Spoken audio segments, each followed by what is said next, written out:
guys, and welcome back to another video. Today I wanted to talk about why I decided to move from Los Angeles, California to New York City. I feel like this is a common question that I get, and I think it's a really fun subject to talk about, and that made me want to do a video about it. So here I am. If you guys like this kind of content, don't forget to hit that subscribe button down below. It means so much to me, and I'm so thankful to have all of you guys watching. I feel like the first question that I always get when I tell people in New York City that I moved from Los Angeles, they always look at me like, why? And I always just laugh because I feel like when you're from LA, they tell you to move to New York, and when you're from New York, they tell you to move to LA. Basically, nobody is ever satisfied with where they are, and we're always just trying to look for change. So I have grown up in the LA 626 area my entire life, and I decided to pack my bags and move across the country in 2014, which means that I've been in New York City for about 4 years now. I am definitely very well versed in the East Coast life, the New York City life, the honking, the construction, all of that. So I guess I'll start off with the main reason that I really wanted to move out here was because I felt like my life had just been very, like, I don't know, like, I don't want to say plateaued because I feel like that's like a very negative connotation, but like it was just kind of like staying the same. And I think that I was like really afraid that I wasn't learning and growing in the way that I wanted to be.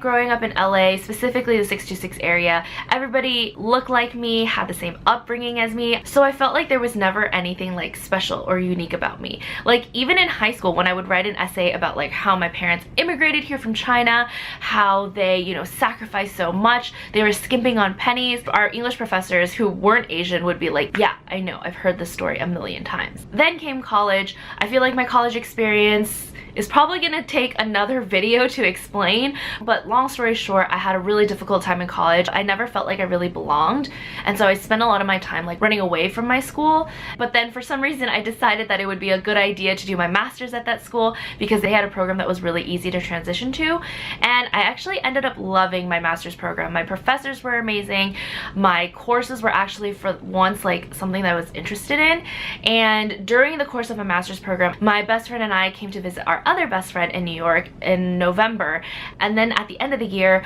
our professors actually took us to Ireland, DC, and New York to tour these like really big, amazing, influential companies, which I'm super thankful for. And I feel like that's what really triggered the move, because when I visited my friend the first time, I fell in love with the city. I was like enamored by it, but then the second time I came that year, I was just like, wow, look at all these amazing things that these people are doing. And I feel like just those two combined experiences of New York gave me butterflies.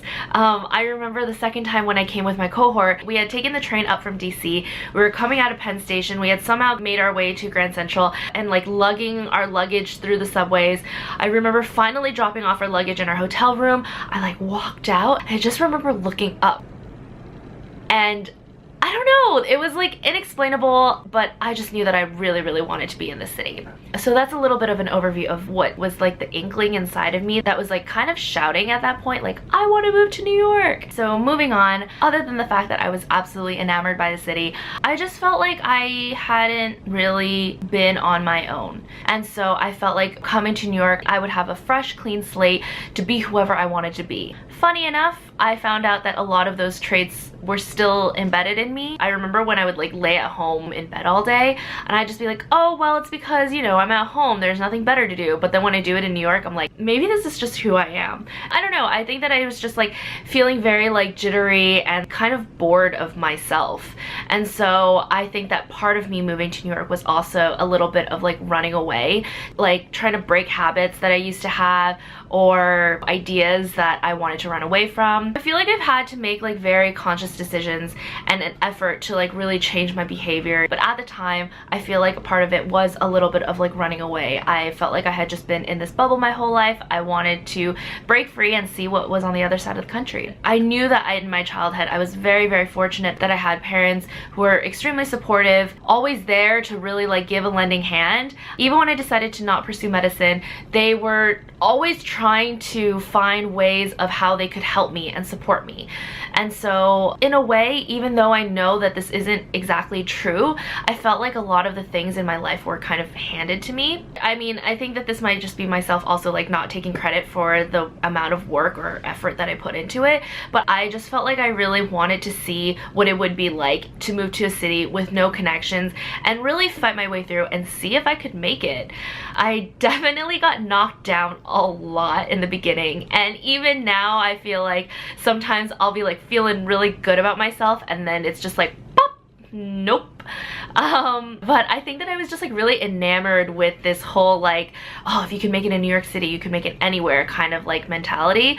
And so I really wanted to give myself a fair shot and see what it would be like. So I've been recording for quite a while now, and I feel like that gives a pretty good overview of why I wanted to move to New York in the first place. If you guys like more videos like this, please feel free to leave comments down below. Ask questions all you want. I'm more than happy to answer them, and maybe I'll save them to do another video about New York, you know, what it's like actually living here, what was it like first moving here, all of the questions. Any question you have, really, leave it down in the comments below. And if you like this video, don't forget to give it a thumbs up. And if you want to keep seeing more videos like this, don't forget to hit that subscribe button. Thank you guys so much for watching another video. Honestly, it means the world to me that you guys are here spending your morning, night, afternoon, lunch. I don't know what you guys are doing, but whatever you're doing, I hope you guys are having an amazing day, and I'll see you guys in the next one.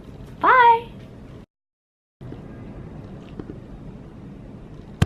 Aggressive, huh? I feel like my eyeliner is like a little uneven, but you know, that's how life is sometimes. So let's get into it.